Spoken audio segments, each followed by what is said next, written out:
Hello, everyone. My name is Sarafi, My name is Diakonos. and we're happy to meet you all.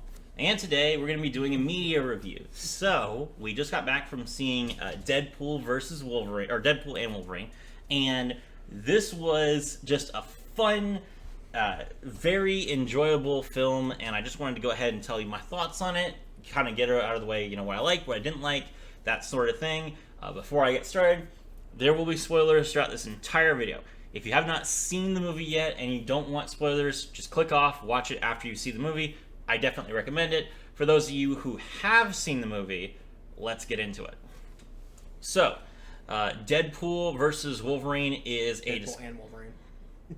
Deadpool and Wolverine is a discussion about multiverse timelines. Deadpool is part of a specific timeline that is going to be destroyed because it's the timeline where Logan dies at the end of was the movie just called Logan? I think it was just Logan. Yeah. And without Logan, who is considered the anchor being of that universe, the entire universe is just falling apart. So that's really interesting. It's a cool idea. And this Time Authority group is going to kickstart the destruction of their entire universe by just dropping a nuke inside of it. Basic, very enjoyable.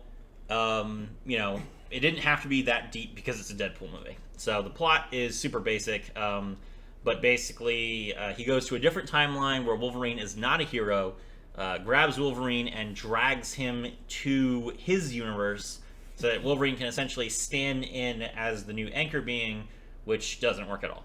Okay. So, that's the premise. Alright, Diakonos, what were your thoughts on the movie? Oh, it was amazing. I haven't really kept up with Marvel or superhero movies in general lately because, honestly, I've never been a big fan of how DC has been handling their live-action films, and ever since, I think other than the Guardians of the Galaxy movies, I haven't really kept up with Marvel anything since Age of Ultron. Mm-hmm.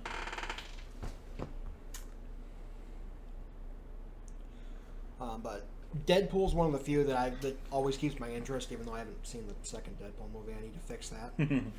Yep. All right. Well, so Ryan Reynolds killed it. I really enjoyed the commentary. Ryan Reynolds, he's just a energetic. He really clearly likes the source material, and he's just overall, he's really good at breaking the fourth wall. So the fourth wall jokes that Deadpool makes just seems so natural coming out of Ryan Reynolds. He really nails it, and that's the most important thing about Deadpool. So I'm happy about that. Honestly, the plot being a fourth wall break is amazing too. It is. And really, the gratuitous levels of violence that we've all come to expect in Deadpool fit very well. The opening is Deadpool digging up Wolverine's body and then using his adamantine skeleton to beat a bunch of Time Patrol warriors to death. Every part of the skeleton. He uses the spinal cord with the head still attached as a club. He uses the femur still attached to the humerus as nunchucks. He grabs the funny bone and jams it into someone's face. He does that with half the bones of. Yeah. he kicks the skull into someone's head like a soccer ball.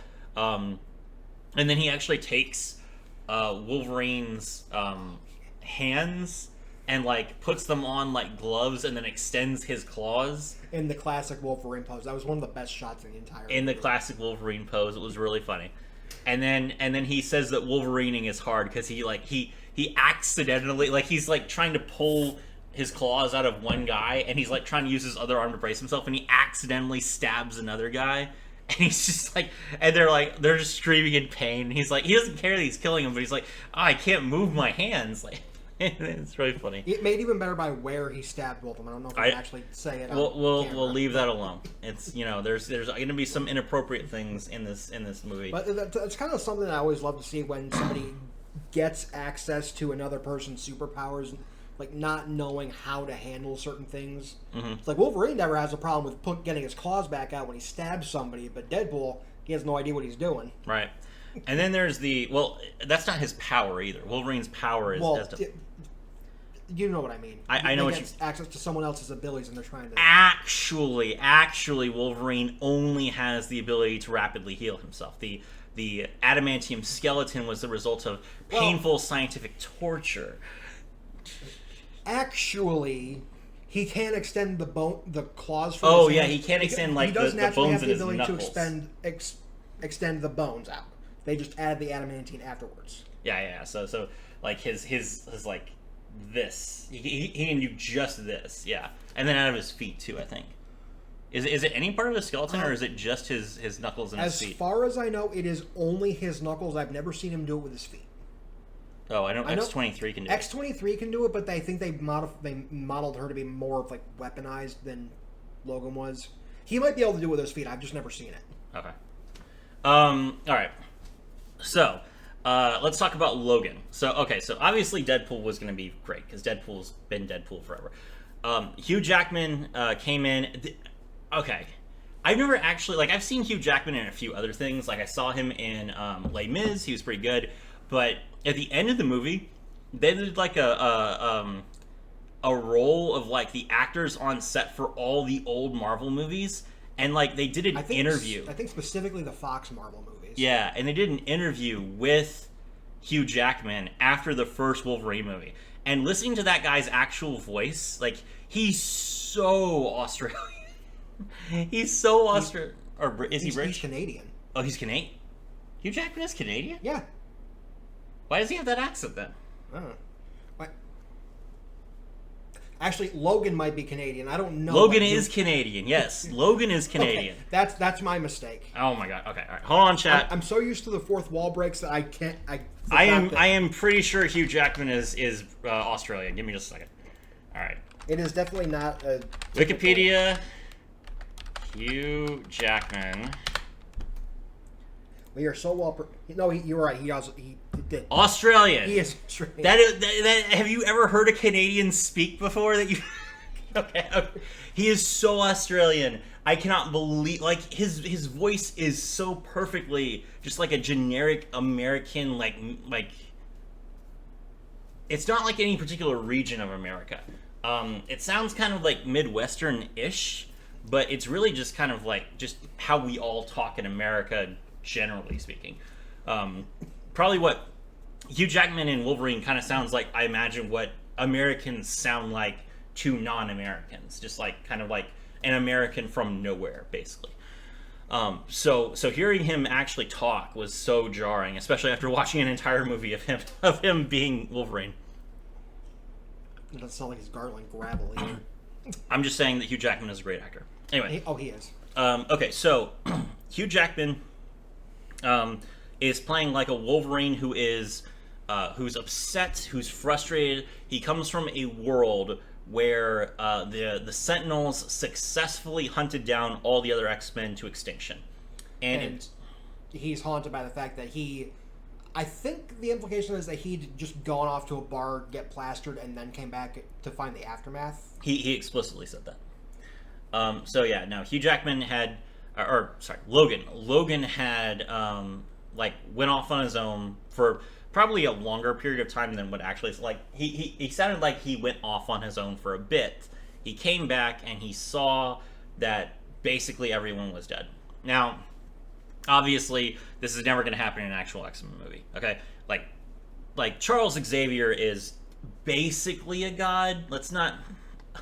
And we had a Charles Xavier kind of ripoff in this movie. Okay. Well, you cannot tell me that the Sentinels are ever going to beat Charles. Well, here's the thing. Charles is a telepath. Yes. He's not much use against people who aren't affected by mental control. He has Cerebro. Well, first off, we don't know if that version of the time. All of them have Cerebro. Okay. Which is the thing for locating mutants. It can't do anything to machines. It doesn't just locate mutants, it lets him talk to them. Fair enough, I guess, but So if the Sentinels ever descended on, like, the mutant compound, then Charles would just be like, "Help, everyone in the world! The X-Men are about to be obliterated." And then, like, even if 10% of the mutants decided to help, then you would still see the Sentinels get wiped out in a minute. Yeah, we don't get any information on what exactly happened. We don't, because it's not important. But still, like, okay, so that's what happens. Charles is dead. Jean is dead. Scott is dead. Storm is dead. Storm is dead. Beast is dead. We can assume that Rogue is dead. Nightcrawler appears in like another dimension. Probably not the same Nightcrawler as his the Nightcrawler. Nightcrawler's probably dead. Yeah, his Nightcrawler's probably dead. He didn't seem to recognize the other Nightcrawler. Okay, so that's why he's red instead of blue. But maybe, anyway. actually, that's a good point. Anyway, so there is so that's the version of Logan that we're dealing with. He's struggling. He's in pain. He's trying. He doesn't feel like a hero. Well, he also kind of went on a murderous rampage after finding that, which didn't help anything. He went on a murderous rampage, which is very much in character for Wolverine, so I don't fault him for that. Anyway, so this version of Logan meets the version of X-23 from the Logan movie, grown up in another world. Like they go to another world called the Void, which is basically like the garbage dump of the timelines. And there's no one there but mutants, and they're all basically like castaways from other franchises. So it's like a bunch of cameos. It's really cool. We'll get there in a second. But regardless, so the important one is X-23. And X-23 has very few lines. She's a big driving factor for why Logan gets on board with Deadpool in general. But, like, the character herself says very little. She feels more like a plot device than a character, but not in an egregious way. Yeah, I would say so. Okay. All right. So I really enjoyed Logan. I thought that he was, he was interesting. He had a lot of character development, and most importantly, he wore the suit. Yes.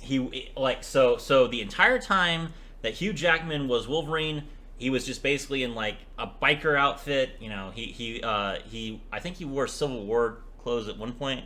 Maybe. From like a timeline when he was in the Civil War, but we did not see Hugh Jackman wear Wolverine's costume. He did in this movie. He had the full yellow outfit, and he was just walking around in it. And then we get to a big fight scene with a bunch of people from the Void, and he pulls the hood that we couldn't see the hood the whole time. He pulls the hood over his face, and it's the full Wolverine hood, which I haven't seen since I was a kid. That's like from the animated series comic books Wolverine. That's so old, and it was so cool to see it on the screen.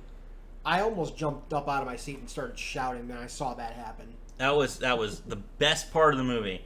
The fight choreography was great. Obviously, Deadpool and Wolverine are both characters that basically can't die. They're basically immortal. So they fought each other a lot. I think there were like 3 different instances where they got into a like full-on like I'm trying to kill you fight. And of course they don't kill each other. But you just get to see like this gratuitous amount of violence where they're just stabbing each other like through the chest, through the back. It's something that like the old Wolverine movies were really missing, was just like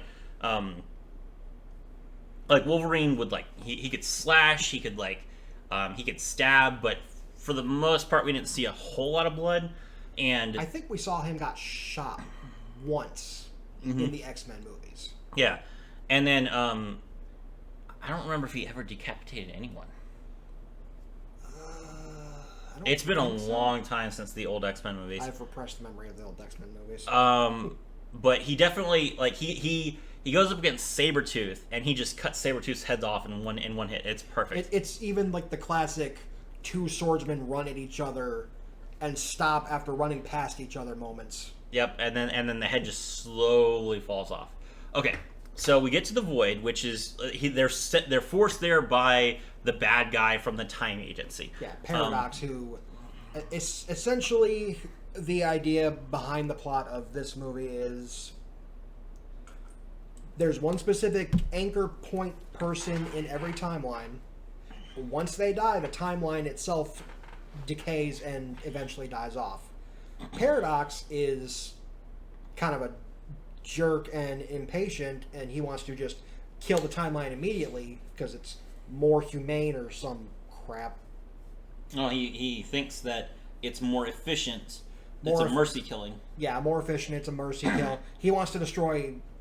Well, since Logan is the load-bearing person of Wade's timeline, his timeline's deteriorating. He wants to just nuke it now. The only reason Deadpool finds out about this is because his superiors in the TVA, the organization, have decided that Deadpool should be brought on to help preserve these other timelines. Yeah, so basically, Wade is given the opportunity to be spared while everyone else is going to be killed. So Wade obviously refuses, and he decides to go into every other universe to find a Logan and drag that Logan back to be the anchor point for his universe. And then they say no, and then they kick him to the Void. And in the Void, we are introduced to what is his name? Chris Hemsworth? Who the actor? Chris Evans. Chris Evans. We're introduced to Chris Evans, and Chris Evans starts swearing, and Wade is just like, oh, is this because there were images of Captain America earlier in the movie, and so he was just like, oh my gosh, it's Chris Evans, Captain America, this is so exciting. And then Chris Evans decides that he's gonna fight the bad guys, and he's like all dramatic, and Deadpool says he's gonna say Avengers Assemble, and Chris Evans says flame on, and he turns into the Human Torch from the 2004 Fantastic Four Fox movie, because he also played Johnny Storm in that. That was hilarious. That was just I actually laughed out loud in the theater. I think that was the only time I laughed out loud in the theater, and I was really loud. And then we meet. So the bad guys, we have Cassandra Nova leading all the old mutants. So we have Toad from Magneto's crew. We have the Juggernaut. The Juggernaut. We have Pyro and Nightcrawler. Yeah.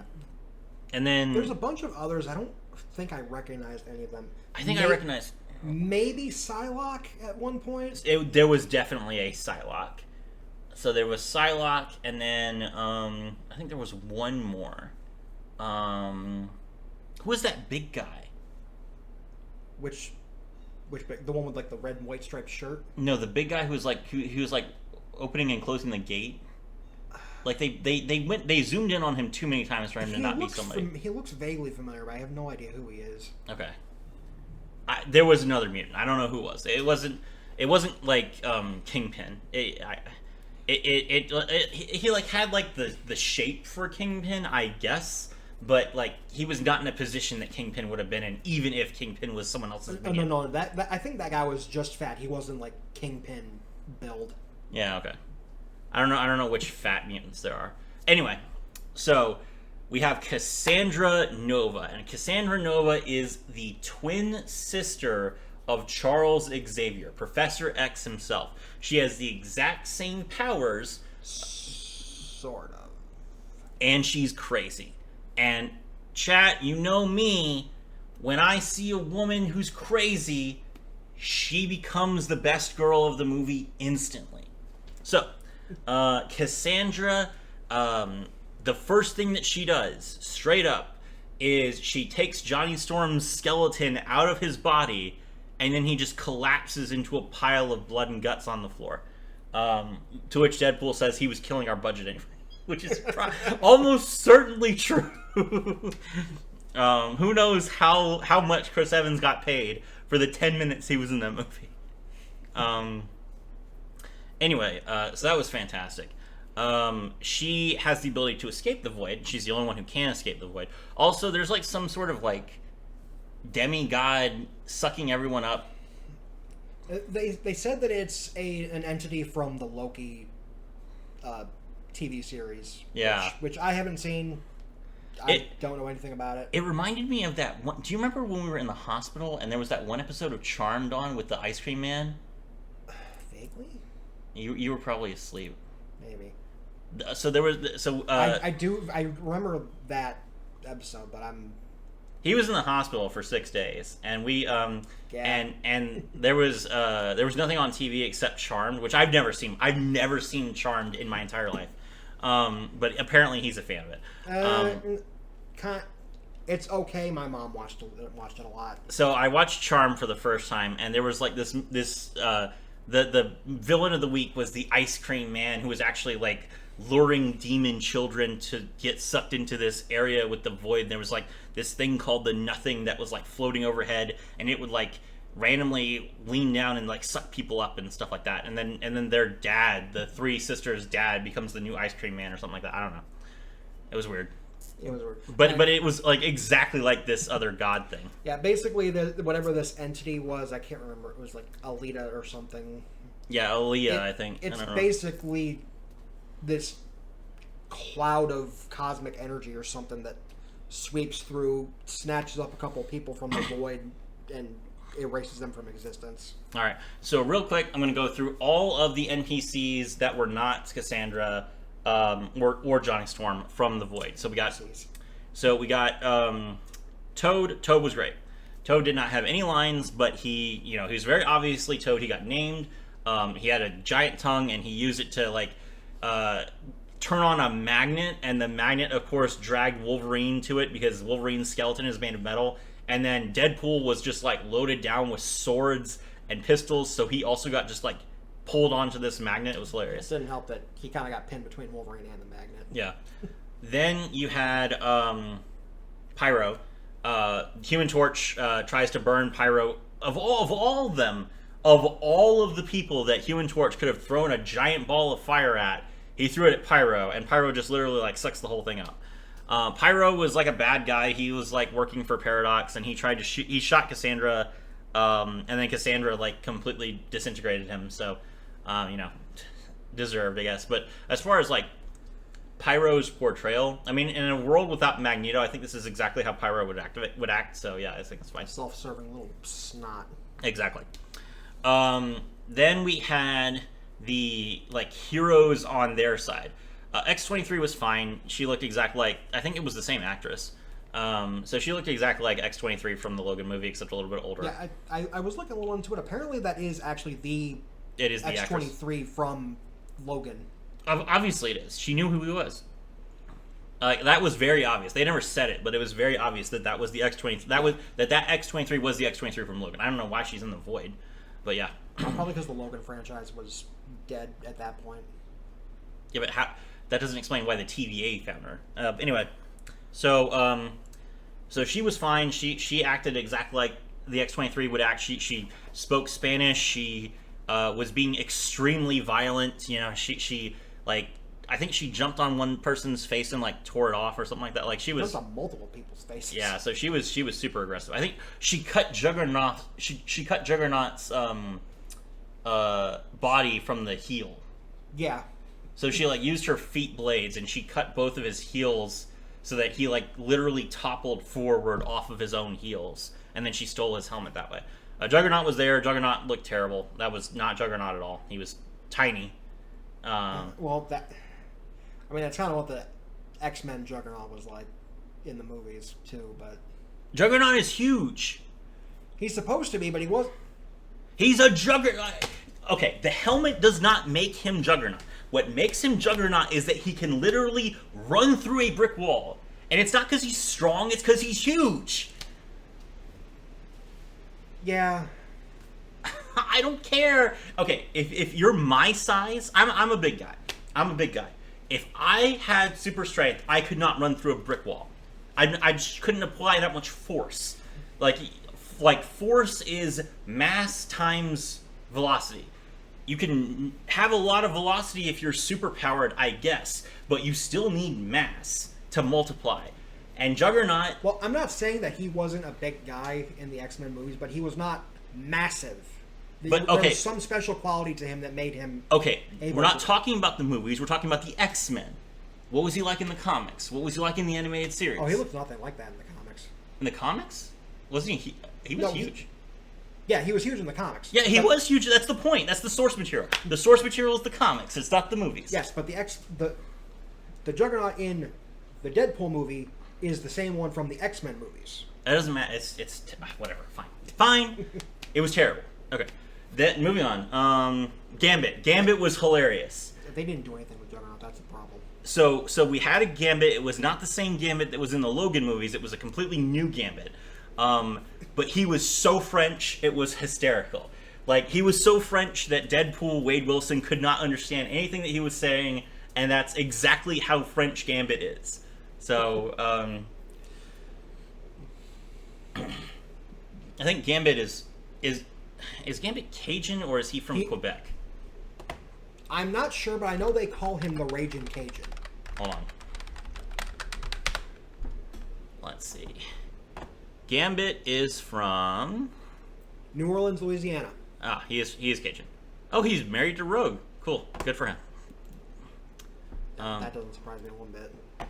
All right, so Gambit, just like speaking so much French. He had his cards, of course, and he was able to make his cards explode afterwards. So he threw his cards out, and he was able to like blow people up. Which, to be honest, actually, that is the amount of power I'd expect from Gambit. Well, and really, let me finish. Sorry, go ahead. Thank you. The thing is, I don't actually think that Gambit, like, that's what Gambit should do. That's the power level that Gambit has displayed, and I don't actually think you could do it in anything other than an R-rated movie. So maybe it's okay that Gambit hasn't had his own movie yet, because this particular portrayal of Gambit was fantastic. He also had his staff, but he only had his staff in like the shots where he wasn't in the focus. It was weird. Like when the camera wasn't zoomed in on him, you could see him fighting with like a glowing staff. And then anytime that the camera zoomed in on him specifically, he was just using his cards. There were a couple of brief shots where you saw him using the staff up close, but usually if it was a close-up shot, he had the cards out. Yeah. But I wish they would do more with Gambit and things like that, because his whole power is manipulating kinetic energy. It's not just, I throw a card and it explodes. It's he charges objects with kinetic energy. That's why they explode. Yeah, exactly. Now, the huge surprise, even more so than Cassandra Nova, who I've never heard of, the huge surprise for this movie, Blade. Blade! When Blade showed up, I just stared at the screen dumbfounded. I was like, is that Blade? What is Blade doing here? But it was him. It was Blade. Okay, I've never seen the Blade movies, but I mean, who doesn't love a guy killing vampires? I don't think anybody doesn't love a guy who kills vampires. Sadly, there were no vampires in the movie. But the thing is, vampires are a lot harder to kill than normal people. That's true. So he was really good. He was really useful in that last fight. He was. It's raining, in case you couldn't tell. Yeah. So, what are your thoughts on Blade? I don't think they could have done a better portrayal of him, honestly. Other than maybe give him some vampires to fight, but what are they going to do? Throw Morbius into the mix? It was Blade, and that was all it needed to be. So that was really good. The last character that appeared was Elektra, and straight up, like, that was just Carmen Electra from the Elektra movies. I think there were 2 of them. Maybe. It was the same actress, Jennifer Garner, I want to say. I don't know. I'm horrible. She does not look. Age has hit that woman unfortunately well, but she was Elektra. It was she had her size. She did flips. That's what Elektra does. Nothing I can complain about there. They did mention explicitly that Deadpool and Magneto were both dead. Daredevil. Yes. Daredevil and Magneto were both dead. And then Elektra knew who Daredevil was, so there was a nice nod there. Yeah, and they also mentioned Punisher multiple times. Yeah. Yeah, they actually used one of his old weapons to get into the villain's lair at the end. You know, But when I thought I wanted to buy some Deadpool and Wolverine tickets, the last thing I expected to see was Blade with a rocket launcher firing at the corpse of Ant-Man. Which, only in a Deadpool movie does a sentence like that make any kind of sense. that's just what happened. Okay. After that, we go back to the real world. Cassandra uses Doctor Strange's ability because she took his rings because she killed him. So she killed Doctor Strange. There you go. And she rips open all. I should talk about Cassandra's ability to read minds. So Cassandra can read minds just like Charles Xavier, but in order for her to do so, she has to touch your brain. So her hands go through your skull, and it's like so graphic to the point where the first time she does it, Deadpool says, "Where is the intimacy coordinator?" Cassandra's power just to read minds was just disturbing because it wasn't something as simple as like, oh, she touches you in the head and reads your mind. No, she sticks her hand into your body and is like playing with the inside of your skull like a kid playing with Play-Doh. Yeah, and it was, and you could see her like her hands moving inside people's cheeks and other things like that. It was, the visual was awful. And you could, it was really amazingly well done, but it was just horrific to watch. Yeah. Anyway, so that's Cassandra. She's definitely not a good person, and she uses Doctor Strange's ability to send them back to their Wade's timeline. Now, when they get there, the Paradox guy has the time-ripping machine ready to go, and Cassandra comes back, and she says, okay, you sicked this guy on me, Pyro, on me, so now I'm going to find out why. She finds out that there's a time-ripping machine. She decides that she wants to use it to destroy every universe that's not the Void. And she almost does. But Wade and Logan manage to destroy the machine, sacrificing themselves in the process. They become completely atomized to the point where they are not going to recover, and even their own regenerating abilities could not save them. There's a big, long, scene where you see, for the first few movies, what Deadpool's gone through, what Logan has gone through. It's very somber, it's very dramatic, and then there's a scene afterwards where they successfully save the day, they're christened as heroes, their sacrifice is noble, and then they both come back. Because he's Jesus. He says he's Marvel Jesus, so I guess he comes back after 3 minutes or whatever. So, fair. Why would there not be a continuation to this series where they just literally dig up Logan's corpse and beat people to death with it to the tune of bye, bye, bye?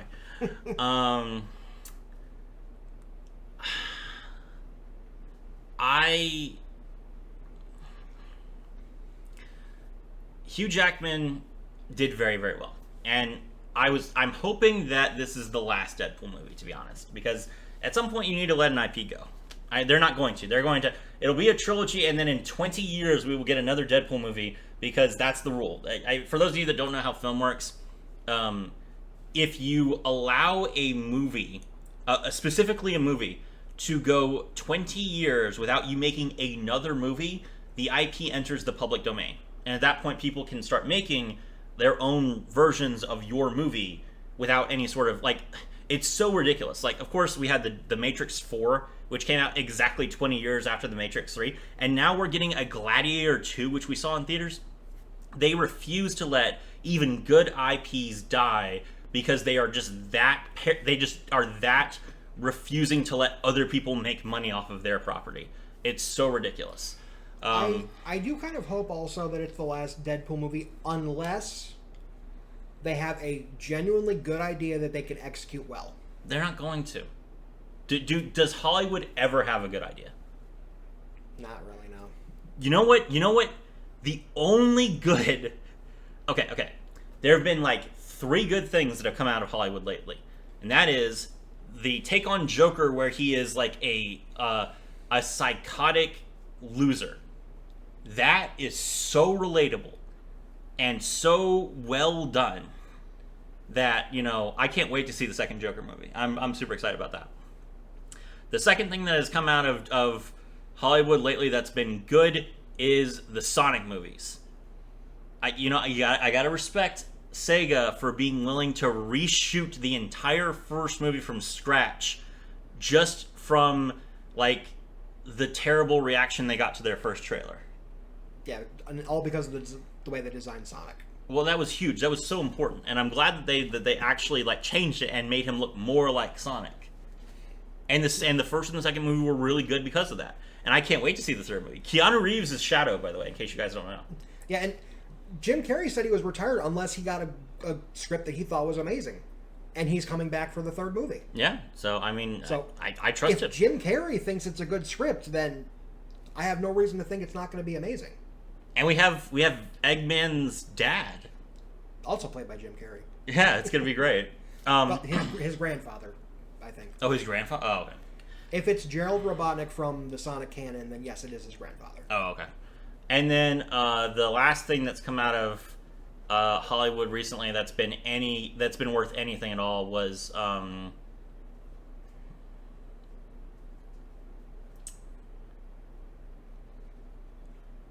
the Mario movie.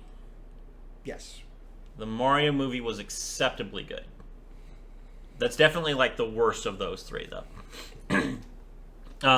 So yeah, no. Yeah, I want Deadpool to rest in peace. This was a good send off.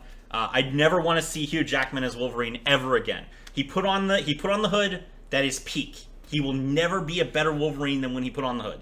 Ever. I'm sorry, Hugh. You are an excellent actor. Please retire. Go out on a high note. Exactly.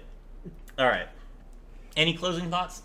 Not really, no. But I just love that the fact that they're kind of almost copying what they did with the Spider-Man Homecoming trilogy, where they ended off with bringing in all these alternate timelines. Oh, I need to see that. Recurring characters from basically other movie canons, but doing it with movie franchises and IPs that got just so horribly mistreated. Yeah. All right. Well, anyway, so that's it. Let us know if you enjoyed this video. We'll make more reactions to new media if people are interested. You know, Arcane is coming out in November, so we'll definitely probably make a reaction to that. But we might also make some reactions to other movies or TV shows that come out that we like. We could do anime reviews or things like that. So if this is something you're interested in, leave a like, leave a comment. My name is Sarafi, and I was thrilled to have all of you with me.